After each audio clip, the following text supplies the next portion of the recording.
I don't know about you, but yeah, I'm still feeling it.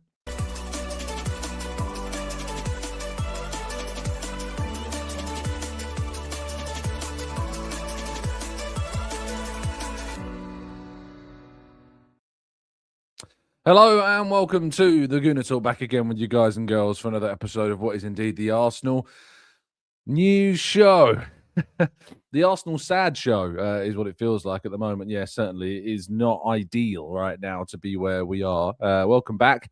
Sorry that there was no live show yesterday in the normal sense. For those of you that did usually and do usually tune in at 8 o'clock every single day, you'll know that I definitely tried to do a normal 8 a.m. show, but was let down by the lack of Wi-Fi facilities at the hotel that I was staying in Wolves. So apologies for that, but I did record an episode. It'd go up on the YouTube channel. There was no audio because I couldn't rip the audio from the video in the same way that I usually would from the StreamYard shows. So those of you that listen on audio platforms, if you're wondering or wanting for some reason, and you're a glutton for punishment, to watch and react back to the really raw reactions that I had yesterday morning, you can do that by finding the episode on the videos tab of our YouTube channel. So go over there and you can find it there. So yeah, I didn't want to leave you without a show. I know a lot of people like to tune in the mornings and get some therapy and see a man lose all will to live. So that's exactly what you got yesterday. And I hope you appreciate it.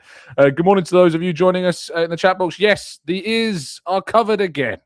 I literally ordered these the day that these old ones broke. So yes, we're back to headphones. Hopefully it means that I don't make as many mistakes as I usually do. But yeah, the headphones are back. Maybe that was the bad omen. Maybe it was the fact that no headphones is what cost us. So you can be assured that headphones will be worn from this point forward. Good morning to those joining us live in the chat box. Franklin, Brian, Matt G. We've got Granddaddy Gooner Paul, Thomas, Claire.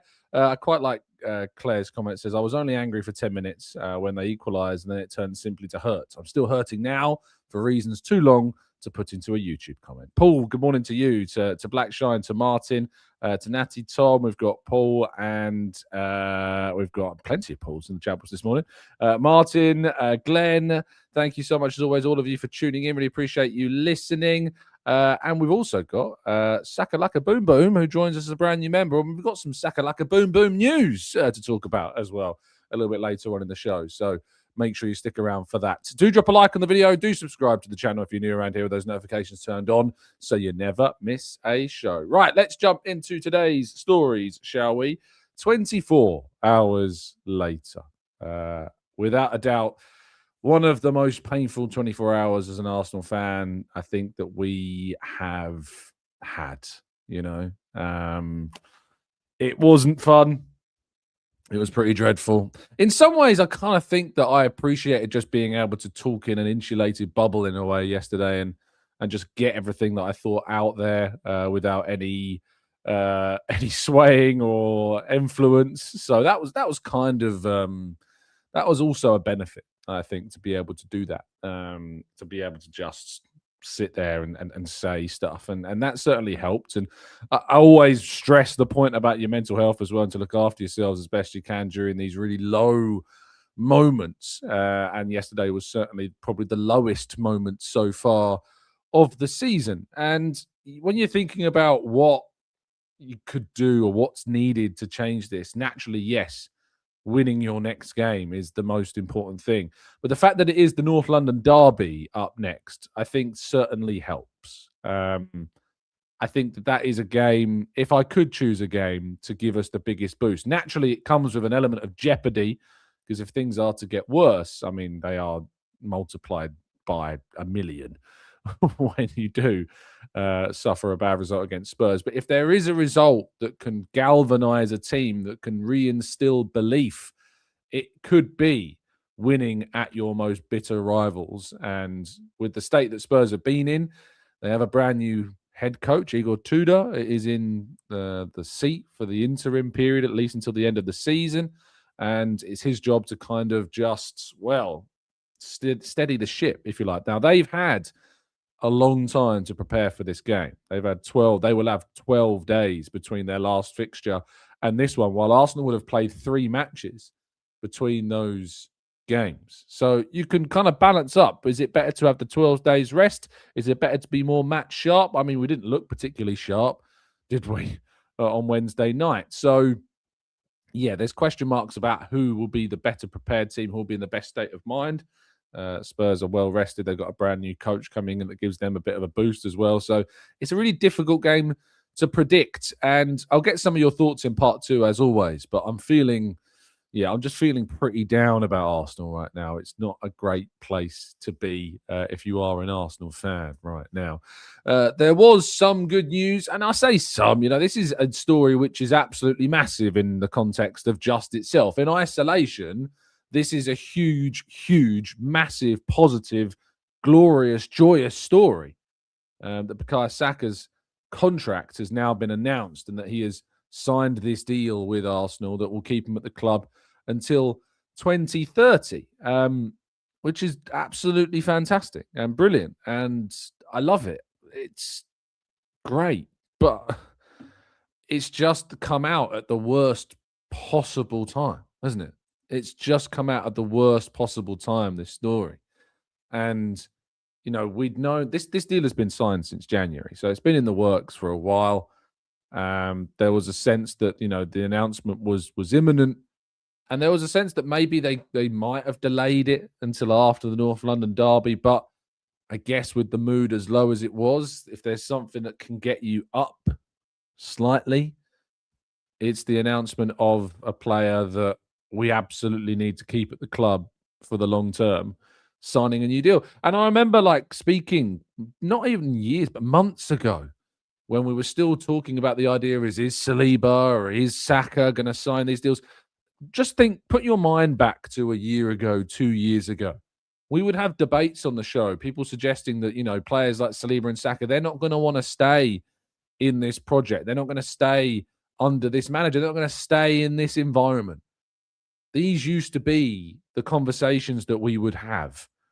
And it goes to show clearly that from within, from inside, behind the walls, these players believe that Arsenal is the right place to be. And that players like Saka, players like Saliba, huge players in Arsenal's future, want to stay at Arsenal for the immediate future and commit some of their best years as players to this club. And that's obviously a really big, big benefit and a bit of a grounding reality as well. Saka said the journey that I've been on from where I started to where I am now, and the journey the team's been on as well, is a special one. I believe the next few years are going to be the years that we get over the line and we're able to win trophies and make history for this club. We're back where we belong, fighting for everything. Now, we are in a cup final, of course, against Manchester City next month on the 22nd of March. And we're hoping, of course, that we can end this trophy drought that has been where it has been for so long, since 2020, and win that Carabao Cup. And I said to a friend of mine yesterday, I think it was Art DeRoche actually, as we were getting the train home from Wolves, I said, I think that the winner of the Carabao Cup will win the league. That's the sense I have right now, is I think that team that wins that tournament will get such a significant psychological boost and will put such a psychological strain on their opponents that could be the difference from a momentum and psychological standpoint to give you that freedom of enjoyment, if you like, to go on and then win the Premier League. That cup final has become so, so, so important to Arsenal's season. And it's really important that we made it to that final. It's really important that we can potentially win that final. So that's going to be a huge game in Arsenal's campaign on the 22nd of March. We're now just over a month. In fact, getting the train up to Wolves and getting the train back, the train goes past Wembley, and you can see it. If you'll follow me on Instagram, I put a picture up of it, and it was just kind of quite poetic that is where Arsenal are going to be in a month's time, and I think that is going to be a massive game. But Arsenal still need to be in the race come a month's time. They've got games against Spurs, against Chelsea, against Brighton in that time. Not easy fixtures that we've got between now and then that we need to come through. Everton at home as well. We've got an FA Cup fifth round game. Arsenal could be in a quarterfinal of another cup competition. They've got Champions League games as well during that period. That week starting March 9th, there'll be the last 16 away leg as well. So there's loads of games still to come. between now and then. So lots of football to be played, but I think that cup final is going to be huge. Just lastly on Saka and that contract, you can read the full interview, of course. He did a really good interview with Frimy on the Arsenal website. I recommend going and watching it. It was very wholesome as well. He said, in my heart, I just want to repay that in terms of the faith, the feeling from the fans, that he says no words can describe it. So when I go to the pitch, they see that I give everything and that I just want to do everything to help bring joy and glory back to this club in whatever way I can help. I just hope that they see that, and hopefully one day we'll be able to celebrate that achievement together. When I reflect at the end of my career, I want to be able to look back and see a kid that started at age 7, 8 years old for Arsenal and went the whole way to win every trophy that there is available to win. That's the legacy that I want to create. And when I reflect at the end of my career, that's what I want to see. That would make me happy. So, big news. Massive congratulations to Arsenal and to Bukayo Saka on this contract renewal to 2030. And hopefully we can spend many more successful years together.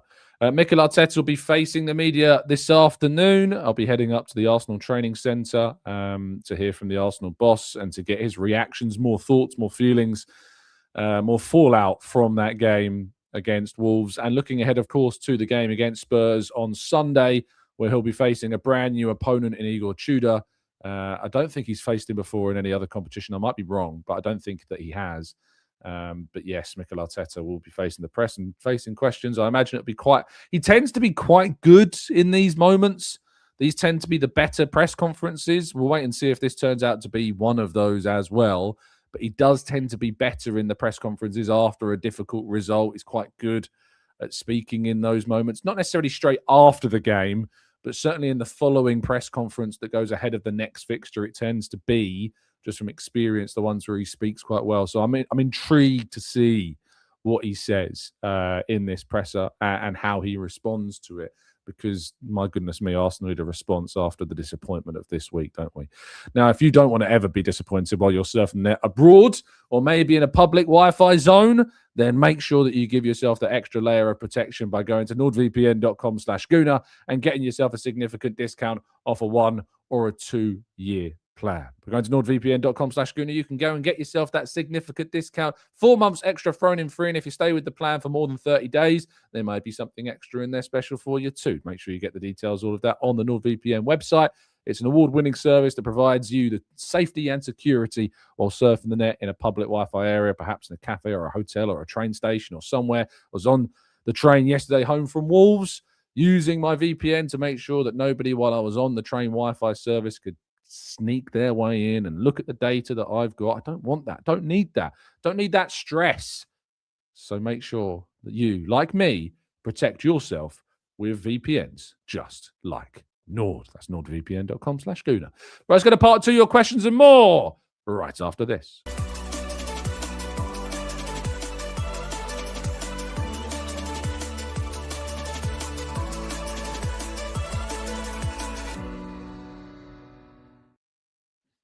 Yes, so yesterday, obviously, I didn't get the opportunity to tackle any of your questions in the end, which I'm regretful of, and I'm sorry that wasn't able, because I imagine that in the last, in the raw light of day, it would have been quite, therapeutic, I'm sure. So I'm sorry that I couldn't provide you with that, but we can do that now. So if there's anything that you're feeling from the last 24 hours, now is the time to put that out there and for us to go through these comments and go through these thoughts that we're at and kind of feelings that we've got. So if you've got any, now is the time to do that. D says, imagine having the best squad depth in Europe and not using it at our advantage properly and driving the squad into the ground. Rookie mistake, to be honest. This squad are tired at the business end of the season. You know, D, I, to a degree, disagree with you. I actually think that the squad size has actually been almost a problem for Arteta. And the level of rotation that we have seen across this season, and we saw it again against Wolves, ironically, Martinelli coming into starting lineup, wasn't in there for the last league game. Saka in the 10 position, swapping out with Ezra, I think, previously. We've seen changes in these areas, and particularly in the forward line. And this rotation, I think, actually has created more of a problem, ironically, that we've rotated that forward line and gone through. And obviously injuries have played their part in that as well. But there's almost an element that this team has lacked consistency of partnerships, and that the chopping and changing of forward options through the course of the season, both enforced and both through choice, I think has had something of a negative impact on this side. We might have too big of a squad, which is completely ironic considering we've been talking about this idea of needing to have such a deep squad with so many different players in different positions. I do think there is something to it. I remember Pep Guardiola speaking about the idea of only wanting 17 to 18 core players to work with. And obviously that then leading to greater success for his teams. And if there's one manager that you need to listen to when it comes to talking about squad building and winning trophies, of course, it's Pep Guardiola. I think the area where he has not been as good as he could have been is the rotation in-game. The in-game management is still an area. And we've been talking about Arteta and in-game management for a long, long time. I think rotation from a starting lineup perspective, that has been present this season, not in all areas of the pitch, granted, and some of it has been enforced by the injuries that we've suffered. But I, for one, think it's the in-game issues that I look to more. It's the not bringing on Norgard. It's the not using Ben White more. It's those types of changes that I think that he needs to have used more to recognise when a player like Timber, like Zubimendi, even Rice, or Ødegaard or other players that are struggling and the need to change it. That, I think, is the areas that I look to more with a level of scrutiny. And I think that Norgard has been wildly underused this season. When you go 2-0 up away from home in the Premier League, you don't have to continue to go for it for me at that stage, especially away from home on a cold, snowy night in Wolves. Shut up shop. Stay composed. Use your experience that's on the bench. We made changes that made us a lot more vulnerable. A lot more vulnerable. And so for that reason, I think that there are. And Neon says they are tired, Tom. And I think that they're tired because we're playing them too long. Zubimendi is tired. Rice is tired. There is tiredness in this side because I think that the changes in game are not helping some of the players able to recover as quick as they probably should have been. Look at Ødegaard against Brentford. Soon as he gets that kick that's now seen him miss the last 2 games through injury, why has he not come off the field? You can in part point the finger at him and say he should help make that decision himself. But it was obvious to all of us. We could all see how much he was struggling, how little pressing he was doing compared to before he got that kick. So he absolutely should have come off. So it's in those in-game management moments for me where I'm saying and thinking where he needs to be more proactive in making those changes in critical points of games. That's kind of where I'm at. Anish says, do you think Norgard in the final 20 minutes would have offered more solidity than Zubi? It's not just about the solidity. It's about fatigue and about freshness and about stamina. It's not just about offering more solidity. It's about having that extra energy, having those fresher legs. And I wouldn't replace necessarily Zubimendi. I probably would have taken off one of the forward players and had an extra midfielder so that we could play more so on the counter. I probably wouldn't have taken off Gyökeres, even though he wasn't good at all. He had 0 shots against Wolves. That's terrible. But I probably would have played with Martinelli and Gyökeres playing as kind of just like runners in behind. I probably would have taken off one of Saka or Madueke and brought Norgard on for one of those two and just operated in a 4-3-3 flat with those 3 extra players and those extra players in midfield just to give Arsenal a little bit more solidity in those moments. Or rather 4-3-1-2 I probably would have operated in. Matthew says, the reason Arteta didn't utilise the squad is because our attack is limited. They don't kill games off early enough and Arteta doesn't trust the bench unless the game is safe. 2-0 away from home is a really good scoreline. I know that the cliche is 2-0 is a really dangerous scoreline, but we didn't do anything to keep hold of that 2-0 lead for very long. We weren't defensively solid enough. And then we panicked. And we lacked a measured, experienced head like Norgard in the midfield, I think, to help bring that calm. They panicked. There was so much panic in the team in those last 20, 30 minutes, and it really cost us.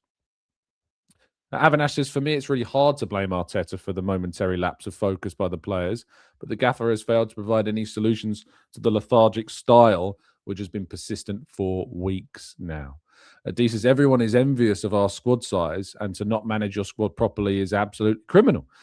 Thomas says, Arteta isn't very flexible in his thinking, perhaps. And he says, is the argument fair that if in the game management was better, we could have drawn the games that we have lost and won the games that we've drawn and save players some legs and injury? That's on Arteta. And I think we've been talking about that for the whole season. You know, it's not just this season. If you've been tuning into this season for the several last few years, you'll know the biggest bugbear that I've had with Mikel has been in-game management. That's what I've been saying for years on this channel, that if there is an area of Arteta's game that needs to be improved, it's what happens between the 90 minutes. I don't tend to have too many issues with lineups. I don't tend to have too many issues with everything else. Even the style, I'm not necessarily that fussed, because I think that just as long as we're winning games, that's all that matters to me. But the reality is right now, is that the in-game management, I think, still needs to be improved, and it's not necessarily shown too many signs of improving. Sakalaka, thank you so much for donating 5 memberships. If you are indeed in receipt of those memberships, congratulations to you. And, of course, to Sakalaka for providing them as well. Ruben says, the injuries this season are concerning. With tournaments in 24 and 26 expected to give you injury issues this season, 25 was seen as a really important year, but we have continued with these bad injury issues. There is something to be said about the misfortune. A lot of the injuries that Arsenal have suffered have come from impact moments, like Kai, for instance, against Manchester United. All of Ødegaard's injuries have been impact injuries, which are really unlucky. So I look at those, and that's why I asked the other day Arteta about the idea of retraining bravery in players, because we have suffered a number of impact injuries that have really hurt us.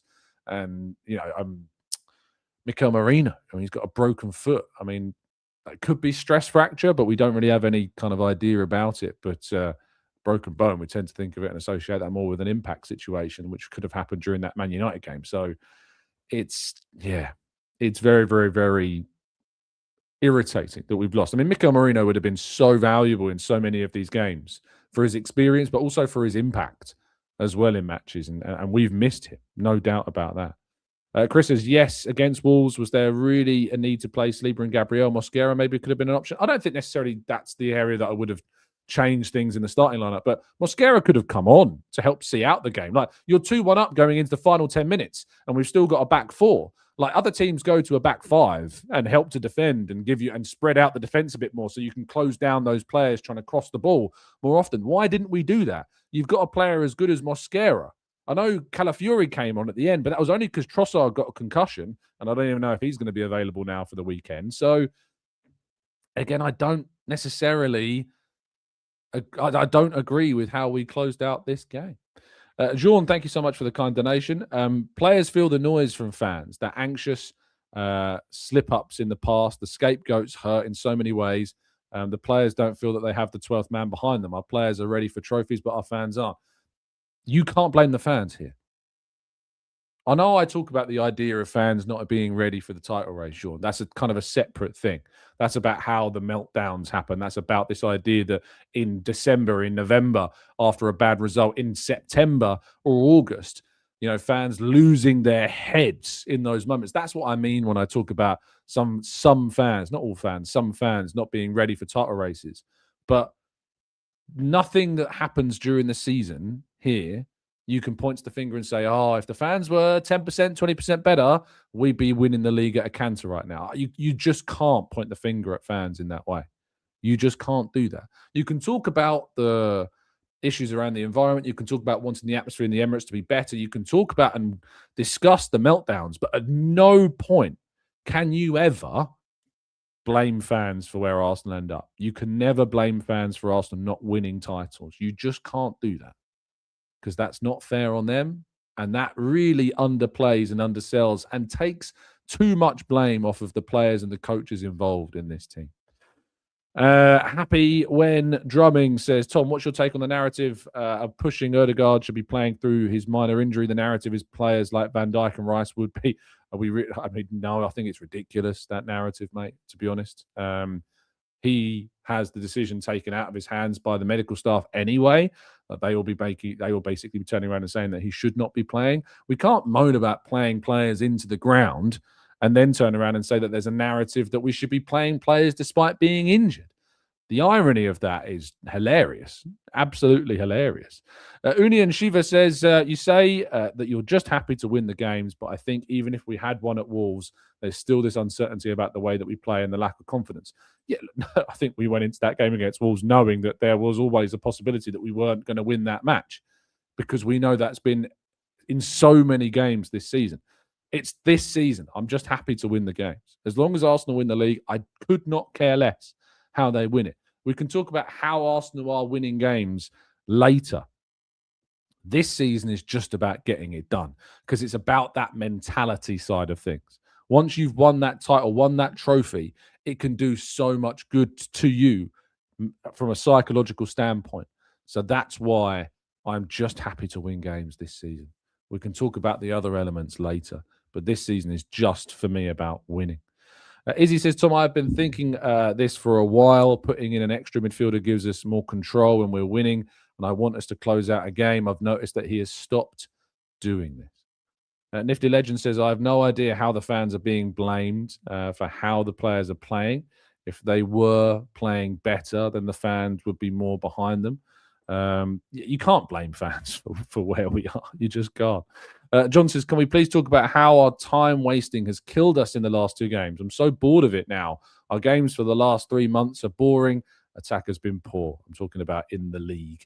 And I think there's a reason why you're talking about in the league, because in other competitions, it's not been like that. And I think that is also a really important factor in this. You have to remember the context as well of the league compared to other competitions. And that has its measure. You know, it has a really important part of the conversation. D says there was no need to play Zubi. We didn't need to double pivot versus the worst side in the Prem ever. He should have rested Zubimendi for Norgard and Braun. But haven't you just contradicted yourself though there, D, in a way? Because if you're saying he should have brought Zubi in for Norgard and then Eza in for Rice, Rice didn't play at the weekend. Like Rice is the reason that we went 1-0 up. Brilliant ball into the box for Saka. You know, I struggle with that a bit, because the idea of Norgard, Eza, and Saka as a 3 against the Premier League team, I do fear that we would be so exposed. We were exposed with the double pivot, let alone playing with 1. So I'm happy for you to say like Norgard for Zubi, but if you're then going to say Eza in for Rice, I don't think that is necessarily the way that we would have won this game. Eza didn't have a particularly great game when he came on, so I'm not sure that is the answer. John says, biggest problem with Arteta is the utter capitulation at the end of games. Packing up shop and protecting 1-goal leads against inferior opponents is unacceptable. We have the best defense is ball control. Well, I don't mind if we play more defensively to close out games, but you've got to make the decisions in the game to help you do that, like bringing on an extra defender, locking up the midfield with Norgard coming on, for example, or just giving yourself fresher legs in those areas, bringing on Ben White for Timber. You know, we've not done that. So I don't mind if we want to kind of shut up shop, but you have to make the right decisions to enable you to do that more efficiently. And also, we need to stop just absolutely caning the ball out of our own back third. Like, we just kept on kicking the ball long, and it would just keep coming back. And this is basic. Like, it's really basic stuff. If you're just lumping the ball up the pitch, you're going to get the ball back very quickly. Keep possession, draw them in, hit them on the counter. It's basic stuff. Matthew says, Tom, a week ago, Guillaume Balaguer wrote a very favourable tweet on Mikel Arteta, saying how despite being questioned in England, in Europe, they see Arsenal as the model. Did you agree? I have seen the post from Guillaume, you know, and you have to say Guillaume, I think, he's interviewed Arteta many, many times, and he's a big, big fan of Mikel. I didn't like the way in which he generalised the fans booing him. I agree with some of the sentiments that Guillaume put in his thread, but not all of it. I didn't think it was a fair representation across everything. Matthew, by the way, I still think I'm expecting an email off you, and I haven't got a reply yet. I might be getting my wires crossed, but I think I am. It might be a different Matthew. So he says, I wonder when Saka said those comments, did he say he thinks we'll win in the next few years when we were way ahead? I don't know. I imagine that interview probably would have taken place in January, but I don't think we were way ahead. We might have had a 4 or a 7-point lead at times, but yeah, I still think he would say those comments now, even in these difficult moments. Alt D says, I want also to win any way possible, but I have to say this team has no identity. They are just anti whatever the opponent are facing.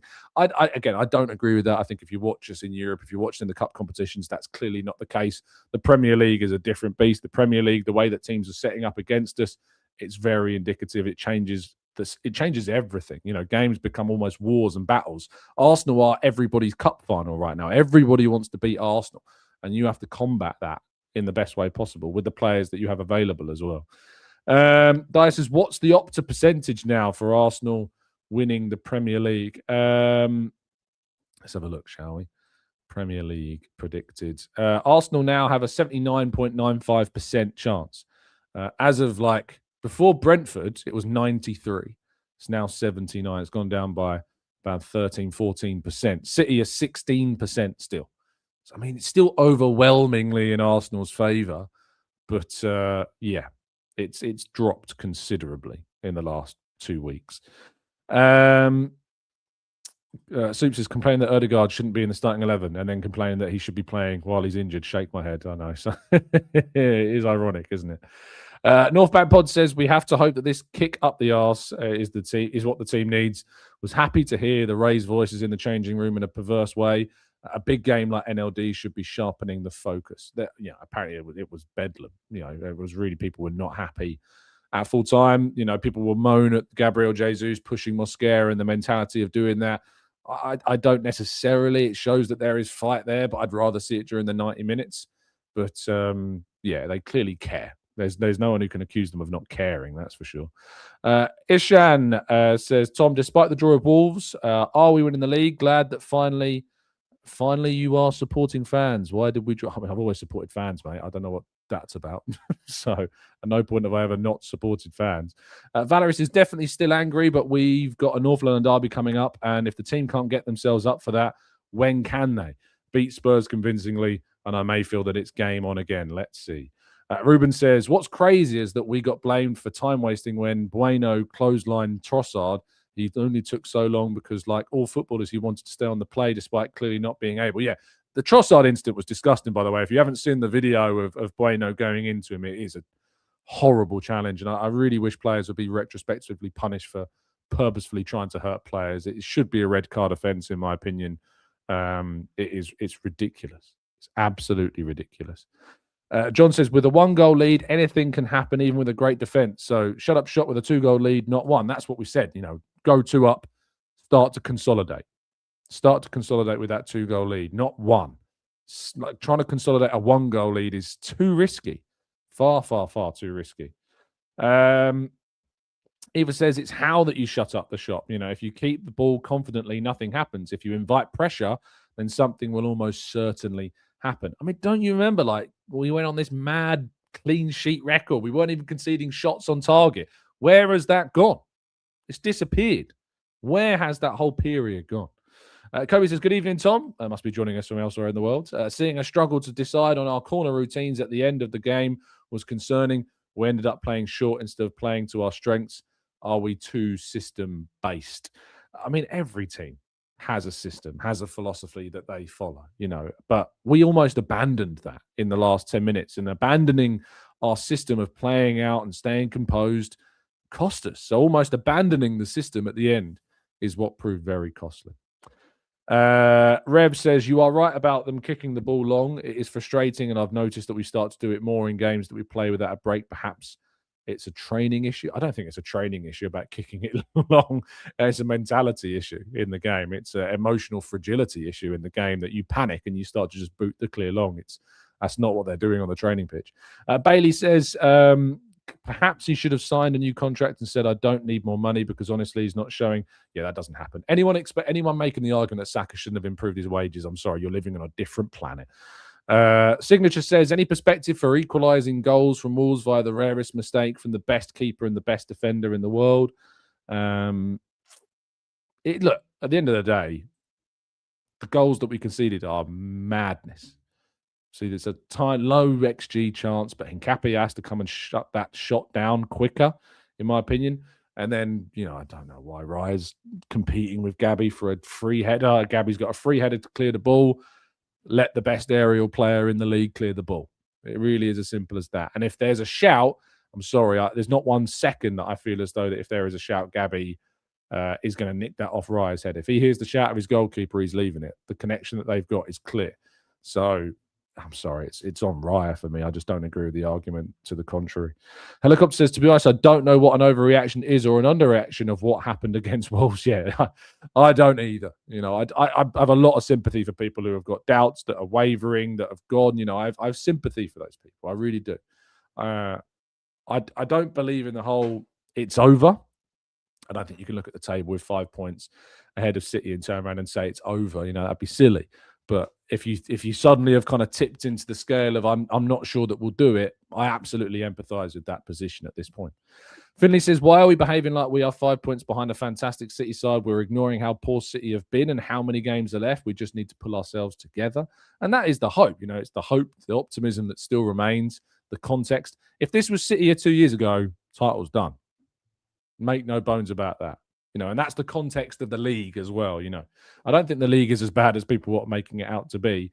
But yeah, look, if this was the City of 2-3 seasons ago, this title race would be over. But it's not. And that's because the title is the race, the teams that are involved in it are not those teams from those years ago. Times have changed. Football has moved on. The league is different. But we need to try and take advantage of that. And, we need to be the team that wins this league. And if we aren't, then it's going to be a very difficult place to be. Peter says the team is weak mentally, full stop, and they woke up when they equalised. There was an urgency there when they equalised that just wasn't there before at any point in the game, and that's alarm bells. Definitely alarm bells. Saka says, Tom, will we win the title at the Etihad against City or at home against Bournemouth? I mean, I sincerely hope that we win the league at any ground. I don't frankly care where we win it as long as we do. We just got to wait and see. Tony says, Tom, have we become a PR club? The players were angry. They've been angry before. How many times will they be angry? I don't know what the relevance of PR club and the anger side of things are with one another, but I'm glad they were angry at full time. I'm angry now. I'm still angry 24 hours later.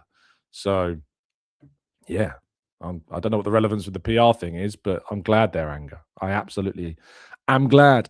Isham says, why does Saka deserve £300,000 a week? Because he was already on, I think, high 200s, and he signed a new extension into the most prevalent form years of his career. He's not had a great season. I think that's been down to a lot of the injuries that he suffered over the last 18 months. But that's why. It's just the reality of the game, So when you sign an extension, especially when you're 24 and you're going to get 25, 26, 27, you earn more than you were when you were 21 to 24. That's just how football works. Let's go to LMS. Says Arteta does not push the team to kill off teams. We go ahead and focus then on defending and adding pressure to that defense. And again, I think it comes down to this way of playing this season where we are just trying to get the job done in every single game.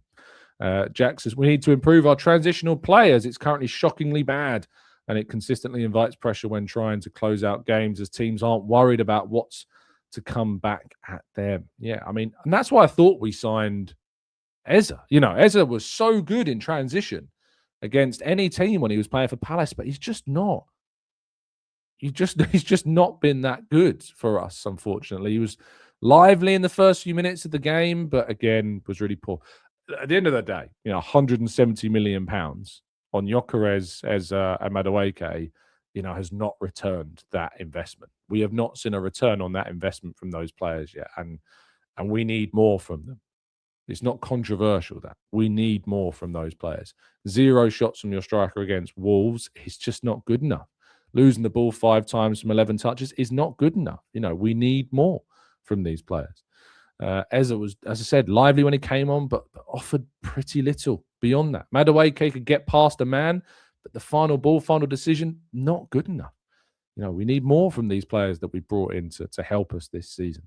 Marissa, I see where they're coming from, but saying it's over when we're still on top is sad. Yeah, There's no doubt about that. As I've said before, if you've given up, come back next season. That's the exit stage door left. I've used that analogy several times. If you are done, if you have given up, then please do follow through on your position. Give up, come back next time. The fact that you've given up when Arsenal are where they are, I can't get into that headspace. I can get into the headspace of others who might not think we will do it now. That's, to have doubts, to have concerns, to think that it's going to be really challenging, to think that City now will probably go on and do it. Again, that's where we are. But to be where we are, to say that it's done, it's over, you've given up, that's very different. Those are two very different sides of, I hope, different coins, to be fair. Jack says, we've got players that can be good on the transition. I don't understand why we can't do it. And that's on Mikel to figure out. Okay, Fran says, could the style of Arsenal be too structured and organised for Eza? Does he need more free-flowing styles? I think it's not about the whole style overall. I think it's about his role individually. I think he needs to be given more freedom. Yes, he has to have certain levels of responsibility. Yes, he has to defend. Yes, he has to run certain channels. But I still think that he needs more freedom to play. But he also needs to give more when he's on the pitch. And he's not giving enough in the moments that we are seeing him. Fuad says, I know it's hard to ascertain, but had he played for City, do you think that he would have been platformed better? This is not something on Eza. I just don't. It just doesn't look like it on the surface since he arrived. Absolutely no idea, mate. There's no way of knowing, is there? There's absolutely no way of knowing. So it's impossible to know. Taffy says, I have checked the Raya Gabby incident again, and Raya catches those all day long. Gabby was backing off, just too eager to be involved, so it's on Big Gabby. I think you're wrong, Taffy. I'm sorry. Tony says, Tom, you can't give up on players. Doesn't mean you give up on the club, and that's who I support. You can't give up on players. Doesn't mean you give up on the club, and that's who I support. Sorry, I don't really understand the comment. I'm sorry.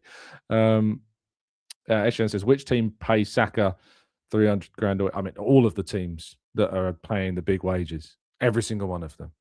Any teams in those top wage brackets, City are paying him that much. United are paying him that much. Chelsea are paying him that much. Arsenal are paying him that much. It's redundant, really, to think that he's not going to be on that money anywhere else. Mark Guehi's on 300 grand a week at Man City. So where on earth you think that Arsenal, a club at the top of the table, have been top of the table for so many seasons, right up until it matters, aren't going to be paying us a player like Saka that money? You are on a different planet. Alt says, Martinelli doesn't have the mentality to play for Arsenal. He is a cup player in the league. He's been so embarrassing. I mean, the number differences between his cup competition performances and the league is stark. Like, he's got, 10 in 13 in cups and 1 in 20-something in the league? It's, not ideal. Not ideal at all. Avinash says, it's not as much as giving up, but just being exhausted by this team's inability to kill off a game, a rival's title charge, or even criticisms from the media. I'm rooting for them. I'm just not counting on it. And that's fine. As I said, that's absolutely fine. It's if you've given up where what's the point? What's the point in tuning into shows? What's the point in watching games? If you've given up, what's the point of you?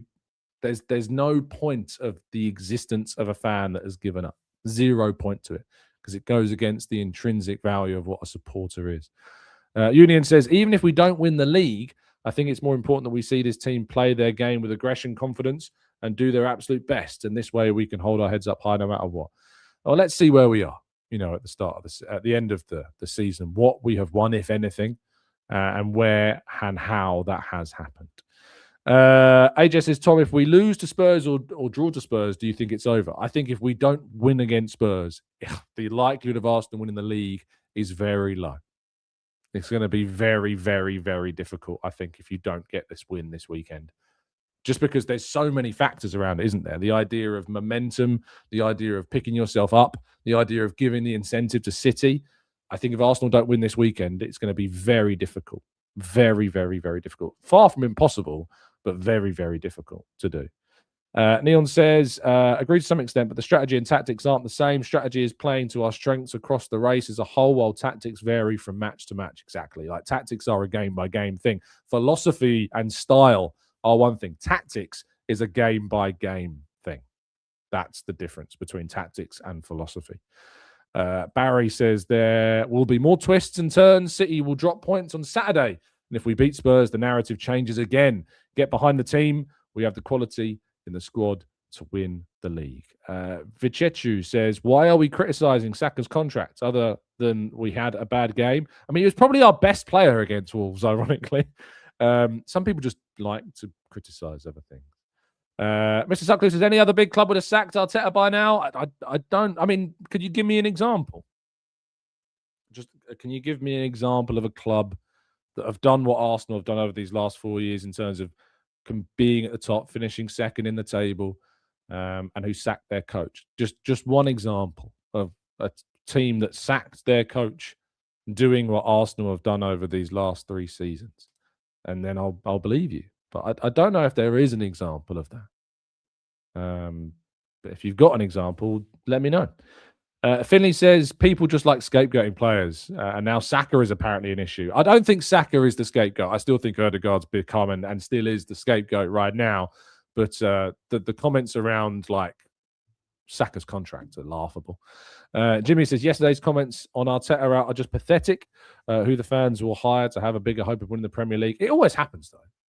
It always happens. Always happens. Manelli Cream says Ancelotti at Chelsea. Chelsea sack Ancelotti. I have to remind myself. Chelsea have sacked Ancelotti after he ended his second season at the club without a trophy. He was dismissed following a 1-0 loss to Everton. The West Londoners finished second in the league. 51-year-old had one more year left on his contract. Stamford Bridge Club said this season's performance has fallen short of expectations. The club feel the time is right to make the change. Let's have a quick like Ancelotti's years. Ancelotti, it'll be on his Wikipedia, won't it? He was at Chelsea from 2009 to 2011. So it was only, 2 seasons? Honours. Let's have a look. Chelsea. So he won the league in 2009, 2010, and the FA Cup, and the Community Shield. And then let's have a look at, so that's 2010-11, Premier League, 2010-11. League table. So they finished 9 points behind Manchester United. And Chelsea that season, Chelsea 2010, 2011. Let's have a look what happened to them elsewhere. They were knocked out in the 4th round of the FA Cup. They were knocked out in the 3rd round of the League Cup. And they got to the quarterfinals of the Champions League. So when you're looking at like last season, for instance, Arteta reaches the semi-finals of the Champions League, the semi-finals of the League Cup. He's finished second. But again, it's not the same, is it? He's not achieved the same. And even then, I would argue that is mad that they even sacked him then, even after that. So he's won the league the season before in his first season at the club, I believe. And then to go and lose your job the following season. I think that's nuts. But that was Chelsea during that period. And, and now you look at what's happened to that club in recent seasons. So, yeah, I look at that and I just think that was just a different time in football, wasn't it? But even then, 4th round elimination in the FA Cup, 3rd round elimination in the League Cup, quarterfinals of the Champions League. So I don't think that Ancelotti is a comparable example over this period. Vinny says, so what, you want to be like Chelsea now? It's a good retort. Fuad says, Tom, if you notice near the latter stages of matches, teams start to, and also, just before I go into Fuad's question, what was Chelsea before Ancelotti came in? Is the other context to that as well. Like, what were the years before Ancelotti came in? Who did he follow? What did they win? Were they at the top when you compare to kind of the trajectory of Arsenal? And it's very, very different. Kevin says Chelsea sacked Avram Grant for similar reasons. Murai says, Tom, it's quite concerning to see the habits that we adopted recently, where at times we would be wasting the first 45 minutes of the game, second half, we take the lead and then sit back and defend. You've says, we are Arsenal Football Club, not Chelsea FFS. Is that the club that you really want to be like?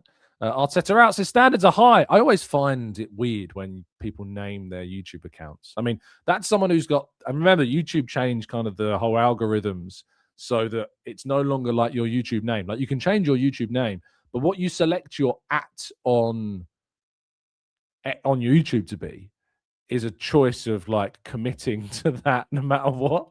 Is bizarre, isn't it? It's absolutely bizarre. Sorry, Fuad, I did forget to read out your full message. Fuad says, Tom, if you notice the near latter stages of matches, teams start to overload areas where our players are isolated with no outlet, and they end up hoofing the ball back into the opposition. That needs to be corrected. Gyökeres is a better target man than Jesus, right? So you could argue that when Gyökeres comes off, Jesus comes on, we lack that. But Jesus is and can be good in those duels, especially aerial duels when the ball has gone long. And when Gyökeres is losing the ball nearly 50% of the time when the ball's played up to him, again, it doesn't inspire confidence. But this is where we miss Kai. This is where we really, really do miss Kai in these moments because he's the best option that we've got in those positions of the players. And which is why we miss Mikel Marino as well, another player that we would have really utilised. But there are players that we have underutilised, like Norgard, like Ben White, I think, this season. So, yeah, there's no doubt about that. Ruben says, Arteta out as your YouTube username is a different level of obsession. Yeah, absolutely. Gonna whack it on your passport next. So he says, I think if we're winning the league, then we need to win our next two. Avoid defeat at the Etihad and hope City drop points at the Bridge. Oh, there's no doubt that I think that to win the league, Arsenal are going to be looking at winning what? 7, 8 of their last 11 games. It's going to be very difficult if we haven't won. And one of those probably being City as well. It's going to be very difficult. Very, very tricky to get those points. And based upon the form that we've got now, again, really difficult. Phillips is 100%. I think it's underrated how much we miss Kai. We looked completely different. That being said, though, it's not all about that because the reality is that we haven't had Kai for most of the season and we were top of the table. So it's not, you can't just say like, missing Kai has been what's caused this loss of form. It's contribution, no doubt. Not having him is worse than having him comfortably. But the reality is that we're finding ourselves in an area where without him, we were still top of the table. We were still putting in good performance. We were still beating big teams. We were still reaching cup finals without him, So, yeah, well, obviously he helped us reach the cup final by scoring against Chelsea. But that first leg when we didn't have him, we're still winning at Stamford Bridge without him, So it can't be. He definitely will help us and unlock us, but we've got to where we've got without him as well. So we need to lean on that. Havertz hopefully will be back in the next week, maybe 2.